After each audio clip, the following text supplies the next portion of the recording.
La prévision astrologique connaît un certain nombre d'obstacles, notamment la question des événements. Les événements ne sont pas univoques. Il y a plusieurs façons d'interpréter un événement. Et d'ailleurs, la meilleure façon d'interpréter un événement, c'est de le situer par rapport à une série d'événements et de voir quel est leur point commun. Si on considère qu'au sein d'une même période, des événements de même catégorie peuvent se produire. Inversement, si on étudie un événement cas par cas et individuellement, on n'est pas aidé par une telle méthode, puisqu'on ne peut pas faire de comparaison et de rapprochement.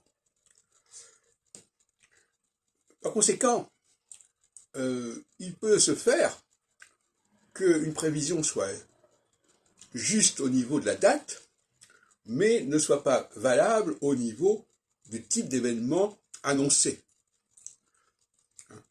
C'est ce qui s'est passé avec André Barbeau, qui annonce 1989 comme une victoire du communisme, alors que c'est l'effondrement de l'Union soviétique en 91.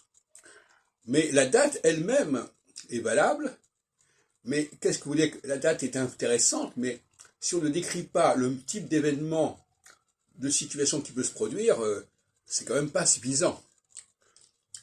Par exemple, André Barbeau s'était intéressé dans ses ouvrages, notamment dans son traité pratique d'astrologie de 60 et quelques aux éditions du Seuil, à l'éthique Jupiter-Saturne. Il y avait même une représentation morphopsychologique du jupitérien et du saturnien.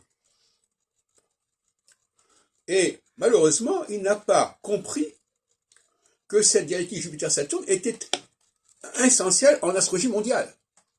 Et qu'en fin de compte, ce qu'il avait étudié, c'est-à-dire ce mouvement d'expansion et de rétraction, correspondait d'une certaine manière à la dialectique entre équinoxialité et solstitialité.